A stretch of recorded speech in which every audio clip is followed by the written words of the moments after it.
Je n'avais jamais imaginé que je remballerais mon bureau à Andover Tech un jeudi matin gris à Seattle, en regardant un carton rempli des 4 dernières années de ma vie. L'élégant bureau d'angle dans lequel je m'étais frayé un chemin, avec ses vacances manquées, ses lancements de produits sans sommeil et ses batailles dans la salle de conférence, me semblait désormais vide.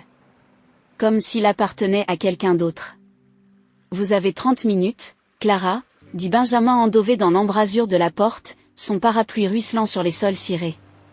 Son ton était détaché, presque suffisant, tandis qu'il redressait son manteau de créateur. Danielle sera immédiatement nommée vice-présidente de la stratégie. Danielle, ma cousine. La même Danielle qui n'a même pas terminé l'université, qui a oscillé entre des projets passionnés jusqu'à ce qu'elle décide soudainement, il y a 2 mois, que la technologie était amusante. Elle était arrivée avec un titre et un bureau d'angle. Grâce à des liens étroits avec la femme de Ben. J'ai délicatement placé mes récompenses dans la boîte. Le chef d'équipe de l'année, la division la plus performante et la plaque marquant notre étape de $0 M série B. Chacun d'entre eux est un témoin silencieux des heures de travail, des sacrifices, de l'acharnement. Jeté de côté comme s'il ne signifiait rien. Oh, et votre badge, ajoute Ben en haussant un sourcil. Protocole de sécurité. Nous ne pouvons pas prendre de risques. J'y l'ai tendu sans hésiter, le coin de ma bouche tressaillant. Ce qu'il ne savait pas, ce que personne à Andover ne savait, c'est que je détenais l'acte de propriété de l'immeuble par l'intermédiaire d'une entité discrète appelée Marlowe Venture. Un nom emprunté à ma grand-mère. J'étais leur propriétaire. Bien sûr, ai-je dit en douceur. Mais je suggère que quelqu'un vérifie la clause du bail dont nous avons discuté. Marlowe a envoyé un avis hier. Ben l'a balayé d'un revers de main. Danielle peut s'en charger. Elle est plus douée avec les gens que tu ne l'as jamais été. Si seulement il comprenait. La clause ne concernait pas la révision du loyer. C'était l'élément déclencheur, la résiliation dans les 24 heures pour tout locataire qui violerait les clauses d'équité en matière d'emploi, comme, par exemple, un licenciement abusif lié au népotisme. Alors que je plaçais le dernier objet dans ma boîte, une photographie de moi à 14 ans aux côtés de ma grand-mère devant ce bâtiment avant rénovation, j'entendais encore sa voix. Un jour, ils apprendront que le pouvoir n'est pas une question de titre. C'est une question d'acte. Et qui les détient ? À 17 ans, je maîtrisais le droit du zonage. À 26 ans, je possédais cette adresse. Et maintenant, il se tenait sur mon terrain. À 21 ans, j'avais fondé Marlowe Venture grâce à l'héritage que ma grand-mère m'avait laissé. À 24 ans, j'étais propriétaire du bâtiment qu'Andover Tech louait maintenant, leur offrant un taux compétitif, non pas parce que j'avais besoin de leur argent, mais parce que j'avais toujours su qu'un jour comme celui-ci viendrait. Une dernière chose, dit alors Andover en ramassant ma boîte. L'indemnité de départ dont nous avons parlé ? Le conseil d'administration a estimé qu'il serait préférable de l'affecter à la prime de signature de Danielle. Il a penché la tête, une sympathie moqueuse dissimulant à peine sa suffisance. Je suis sûr que vous comprenez. La famille d'abord, après tout. La famille d'abord. J'avais entendu cette phrase si souvent que c'était presque une berceuse. Quand Danielle avait besoin d'aide pour rembourser ses cartes de crédit. Quand mes parents ont vidé mes fonds pour l'université. Lorsqu'elle a détruit sa voiture et qu'il lui a fallu une nouvelle voiture pour la nuit, on m'a dit que j'étais reconnaissante d'avoir une carte de bus. Et lorsqu'elle a décidé qu'elle voulait mon travail, nos parents m'ont appelé pour me rappeler gentiment qu'il serait égoïste de se mettre en travers de son chemin. Bien sûr, ai-je répondu en le dépassant. La famille d'abord. La descente d'ascenseur fut silencieuse, mais mes pensées allaient bon train. À l'heure qu'il est, mon avocate, Naomi, aurait reçu mon feu vert. La paperasse était prête. L'avis d'expulsion atterrirait sur le bureau juridique d'Andover Tech au lever du soleil, citant une violation de la clause éthique du bail, un licenciement abusif avec des preuves documentées de népotisme, des rumeurs ciblées et un environnement de travail hostile. J'avais les reçus. Chaque mot, chaque réunion. Chaque chuchotement. Dans le hall d'entrée, Danielle se tenait avec Hélène Andover, parfaitement équilibrée dans un blazer blush sur mesure. Danielle sourit comme si elle avait gagné. Je suis contente que tu te retires, dit Hélène en ricanant. Danielle veut réaménager tout l'étage. Ton goût était froid. Danielle haussa les épaules d'un air penaud. Je vais m'occuper de tout, Clara. Je te le promets. J'ai reculé lorsqu'elle m'a tendu le bras. Tout comme tu t'es occupé de la narration, n'est-ce pas? Oh, ne sois pas si dramatique, dit Hélène en roulant des yeux. Ce n'est que du business, tout comme ce n'était pas personnel quand Daniel a laissé entendre que j'étais émotionnellement instable. Tout comme ce n'était pas personnel quand elle a répandu des mensonges sur le fait que je flirtais avec des clientes. C'est juste du travail. Tu as raison, ai-je dit d'une voix calme. Ce n'est que du travail. Dehors, la pluie s'était enfin arrêtée. Mais un orage persistait dans l'air. J'ai placé ma boîte sur la banquette arrière de ma berline argentée. Pas accent grave l'œil. Pas neuve. Mais la mienne. Mon reflet dans la vitre n'indiquait pas la défaite. Il montrait que j'étais propriétaire. Je n'avais pas l'air de quelqu'un qui avait été vaincu. Je ressemblais à quelqu'un qui était sur le point de gagner. Mon téléphone a bourdonné d'un message de Naomi. Tous les documents sont signés. L'avis sera délivré à 9 heures précises. J'ai tapé un seul mot. Procéder. Tandis que je roulais dans les rues tranquilles pour regagner ma modeste maison de West Seattle, j'ai pensé à ce que le lendemain me réservait. Le visage de Ben lorsqu'il a réalisé qu'Andové Tech n'avait que 24 heures pour quitter son siège. La réaction d'Hélène lorsqu'elle a découvert que leur propriétaire de confiance était la femme qu'ils avaient renvoyée sans hésitation. Et Daniel. Lorsqu'elle a réalisé que son nouveau bureau tout neuf serait interdit d'accès avant qu'elle n'ait eu le temps d'accrocher un seul cadre de diplôme. Mais j'ai surtout pensé à la voix de ma grand-mère. Le vrai pouvoir ne vient pas de la plus haute tour. Il vient du fait que l'on sait que la terre qui se trouve en dessous est la sienne. Lorsque je me suis garé dans mon allée, il n'y avait rien de accent grave l'œil qui puisse suggérer que je possédais l'une des propriétés commerciales les plus précieuses de la ville. Juste une petite maison tranquille. Un jardin soigneusement entretenu. Une boîte aux lettres à mon nom. Une autre sonnerie. Un message de Daniel. Sans rancune, n'est-ce pas? Tu comprends que c'est juste un brunch familial d'affaires dimanche? Je n'ai pas répondu. Il y aurait du temps pour les brunchs et les excuses plus tard. Pour l'instant, j'avais un travail à faire. À l'intérieur. J'ai pénétré dans le véritable centre de contrôle. Mon bureau à domicile. Ce n'était pas l'espace épuré que je venais d'être forcé de laisser derrière moi. C'était mieux. C'était réel. Ici se trouvait l'acte de propriété de l'immeuble. Les documents fondateurs de Marlowe Venture. Les classeurs. Indexés avec un code couleur. De chaque réunion louche. Chaque murmure de favoritisme. Chaque plainte des RH balayée sous le tapis. J'ai ouvert mon ordinateur portable. D'abord un email à tous les employés d'Andové Tech. Prévu pour le 855 AUME. Veuillez noter qu'en raison de circonstances imprévues, tout le personnel doit travailler à distance jusqu'à nouvel ordre. L'accès au bâtiment sera suspendu à partir de 9 heures du matin. Marlowe Venture résilie le bail avec Andové Tech avec effet immédiat en raison de violations éthiques et contractuelles documentées. Enfin. J'ai envoyé des instructions à la sécurité du bâtiment. Changer tous les codes d'accès. Verrouillé à 9 heures précises. Mon téléphone a sonné une fois de plus. Cette fois, c'était ma mère. Daniel a tout expliqué. Nous sommes déçus de la façon dont tu as géré cette situation. J'ai regardé le message. Une émotion indéchiffrable se bousculait tranquillement sous la surface. Puis je suis retourné à mon écran. Je n'avais pas encore fini. Pourquoi ne pouvais-tu pas soutenir ta cousine? J'ai posé le téléphone face contre terre sur mon bureau. Demain, ils comprendraient. Tous. Que le succès construit sur le mensonge, la manipulation et la trahison n'est pas un succès du tout. C'est de la pourriture sous une surface brillante. Dehors, la pluie de Seattle est revenue, tapant régulièrement contre ma fenêtre tandis que je mettais la dernière main aux préparatifs. Dans moins de 24 heures, Andové Tech allait apprendre ce qui se passe lorsqu'on sous-estime le plus silencieux. Celui qui reste tard, qui parle peu et qui observe tout. Il pensait licencier un employé. Il n'avait pas réalisé qu'il réveillait un propriétaire qui avait passé 5 ans à préparer le terrain pour ce moment précis. Et Daniel avait appris que certaines batailles étaient déjà perdues au moment où l'on entrait dans le conseil d'administration. J'ai fermé mon ordinateur portable et je suis resté près de la fenêtre, regardant la pluie tomber en cascade sur la vitre.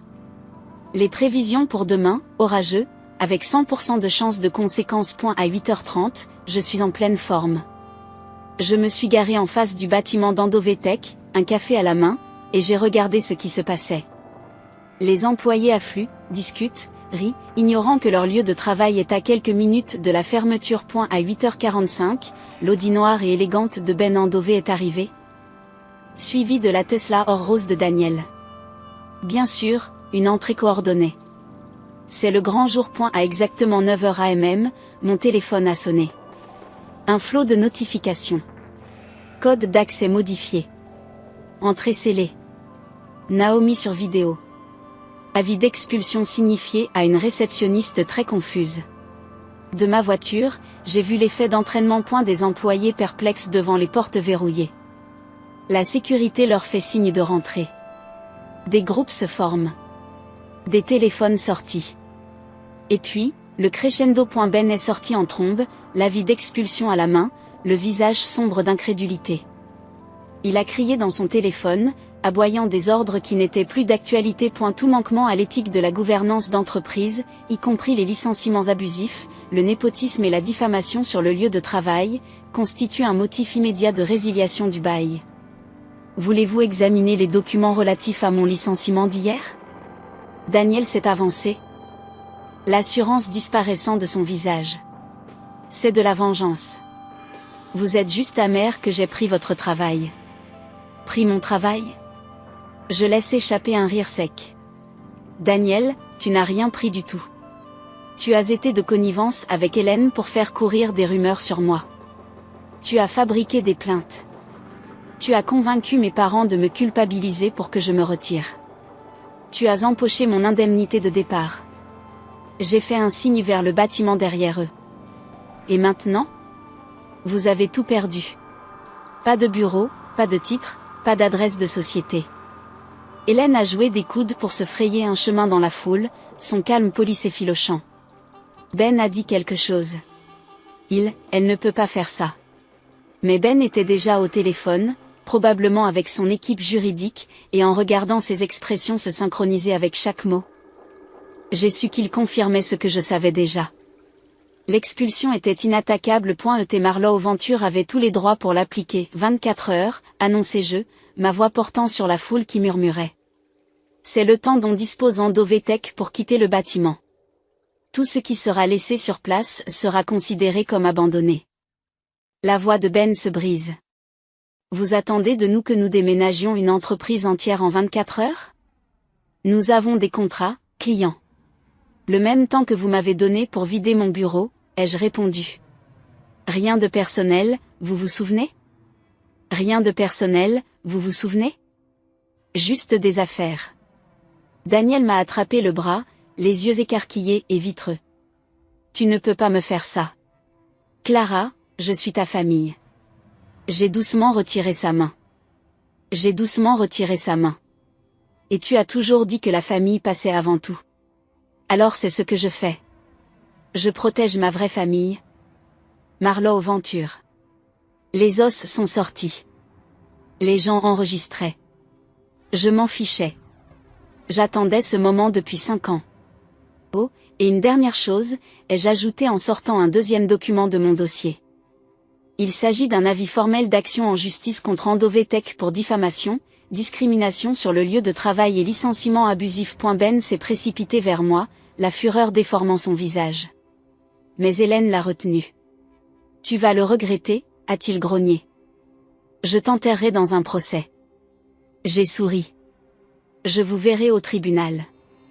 J'ai souri en pensant aux archives que j'avais constituées au cours des 5 dernières années. Chaque commentaire désinvolte, chaque accord en coulisses, chaque murmure de mauvaise conduite était documenté, chaque courriel, chaque réunion, chaque enregistrement, chaque transaction louche était conservée avec précision. J'attends avec impatience la découverte, dis-je calmement. En observant l'expression de Ben se crisper. Je suis sûr que le conseil d'administration sera très intéressé par certains des documents que j'ai compilés. Il a atterri. Il savait exactement ce que je voulais dire. Les pots de vin douteux des fournisseurs, les paiements de consultation à son ami de golf. Les plaintes en matière de ressources humaines balayées sous le tapis. Le modèle discret d'exclusion et de discrimination systématique. Tout cela. Prêt à être ouvert. J'ai regardé ma montre. Il vous reste 23h45. Je vais commencer à faire mes valises. Alors que je me retournais pour partir, Daniel m'a appelé, la voix tremblante. Et le brunch du dimanche? Maman et papa ont déjà réservé. J'ai marqué une pause, puis je me suis légèrement retournée. Dis-leur que je ne viendrai pas. Je serai occupée à louer à un nouveau locataire. Un locataire qui ne traite pas la loyauté comme un handicap. Les heures qui ont suivi ont été un véritable chaos. Des camions-citernes s'alignaient dans la rue. Les employés se sont précipités avec des moniteurs et des chaises. Les dirigeants chuchotaient frénétiquement au téléphone. J'ai assisté à tout ce spectacle depuis le bureau de Naomi, de l'autre côté de la rue. Nous y recevions déjà des offres de nouveaux locataires. À minuit, les locaux d'Overtech étaient pratiquement vides. Je suis retournée dans ce qui avait été mon bureau. Daniel n'avait même pas enlevé mon tableau de vision encadré ou la citation du mois du fondateur. Je suis restée près de la fenêtre à regarder la ligne d'horizon de Seattle briller dans la nuit. Mon téléphone n'arrêtait pas de sonner. Maman, comment as-tu pu trahir ta cousine de la sorte? Papa, nous ne t'avons pas élevé pour que tu sois vindicatif. Daniel? Tu as tout détruit. Mais un message m'a fait réfléchir. Et un sourire. C'était celui de ma grand-mère, envoyé depuis l'ancien numéro de mon défunt grand-père. Il aurait été si fier. Tu es la seule à avoir compris ce qu'est le vrai pouvoir. Le lendemain matin, les gros titres ont explosé. Et plus d'un technicien évincé dans un scandale d'entreprise. Une querelle de famille se transforme en explosion commerciale. Mais mon préféré? Marlowe Venture se retrouve sous les feux de la rampe, force tranquille à l'origine du boom immobilier de Seattle. L'article fait l'éloge de nos acquisitions immobilières stratégiques et de notre vision à long terme, citant l'immeuble Andover comme l'une des pièces d'un portefeuille beaucoup plus vaste. Une semaine plus tard, j'ai reçu une invitation à dîner, non pas de mes parents, mais de ma grand-mère. Lorsque je suis arrivée, elle m'attendait déjà, assise dans son fauteuil préféré. Une étincelle dans les yeux qui disait tout sans un seul mot. Ton grand-père tenait un journal, m'a dit ma grand-mère en me tendant un carnet de cuir usé par le temps. Il parlait souvent de toi, disait que tu étais la seule à avoir vraiment compris ses leçons, sur la patience et sur l'endroit où se trouve le vrai pouvoir. Je l'ai ouvert et j'ai immédiatement reconnu son écriture soignée. Ma petite fille m'a demandé aujourd'hui pourquoi j'investis dans des bâtiments anciens plutôt que dans des bâtiments neufs. Je lui ai dit ce que mon père m'avait dit. Et la vraie valeur n'est pas dans ce qui se trouve au-dessus du sol, mais dans le fait de posséder le sol lui-même. Elle a compris. Regardez jusqu'où cette fille ira. J'ai cligné des yeux, retenant mon émotion. Daniel a appelé, a ajouté ma grand-mère en versant du thé. Elle déménage. Elle dit qu'elle ne trouve plus de travail ici. J'ai hoché la tête en pensant au courriel que j'avais reçu plus tôt dans la journée. Une proposition d'une grande entreprise de technologie pour louer le bâtiment. Leur projet, un incubateur de start-up aux étages inférieurs, offrant un espace abordable et un mentorat aux fondateurs débutants. Et ma grand-mère disait toujours que la vengeance est un jeu de pauvres. La vraie réussite ne consiste pas à se venger, mais à aller de l'avant et à entraîner les autres avec soi. J'ai souri. Il n'a jamais été question de vengeance, ai-je dit doucement. C'était une question de justice. Et maintenant, il s'agit de construire quelque chose de meilleur. Ce soir-là, en rentrant chez moi, je suis passé devant le bâtiment qui portait autrefois le nom d'Endovertech. L'enseigne avait disparu, il ne restait plus que du verre propre, attendant l'avenir. Mon téléphone a sonné. Un message de Daniel. Le premier depuis des semaines qui n'était pas défensif ou amer. Je comprends maintenant. Ce que tu as construit, ce qu'il a fallu, je suis désolée d'avoir essayé de te le prendre. Je n'ai jamais vu à quel point tu travaillais dur. Je n'ai pas répondu tout de suite. Certaines vérités prennent du temps. Certaines excuses nécessitent plus que des mots. Mais en m'engageant dans mon allée et en sortant sous le ciel nuageux de Seattle, j'ai repensé aux paroles de mon grand-père. Le vrai pouvoir ne consiste pas à avoir le plus grand bureau, mais à posséder le sol sous ses pieds. Et enfin, ils ont tous compris. Et si vous êtes arrivés jusqu'ici, je vous remercie. Il ne s'agit pas seulement d'une histoire de contrat et d'immeubles de bureaux, mais aussi d'une histoire de valeurs. Et sur le fait que, parfois, les personnes les plus proches de vous sont celles qui l'ignorent le plus. Je n'ai jamais cherché à détruire qui que ce soit. J'ai simplement cessé de les laisser me détruire. Et si vous avez déjà été rejeté, sous-estimé ou si on vous a fait sentir que votre loyauté était une faiblesse, j'espère que mon histoire vous a rappelé que la force tranquille reste la force. Il n'est pas nécessaire de crier pour être puissant, il n'est pas nécessaire de se venger pour gagner, il suffit de connaître sa valeur et de continuer à construire, même quand personne ne regarde. Maintenant, j'aimerais que vous me disiez ce que vous en pensez. Avez-vous déjà dû vous éloigner de quelque chose ou de quelqu'un pour préserver votre tranquillité? Avez-vous déjà été mis à l'écart pour revenir plus fort? Partagez votre expérience dans les commentaires, parlons-en. Parce que parfois, la chose la plus puissante que nous puissions faire est de dire la vérité et de rappeler aux autres qu'ils ne sont pas seuls. Si cette histoire vous a ému, pensez à vous abonner, non seulement pour suivre d'autres histoires comme la mienne, mais aussi pour vous tenir aux côtés de ceux qui reprennent discrètement leur pouvoir, une décision audacieuse à la fois.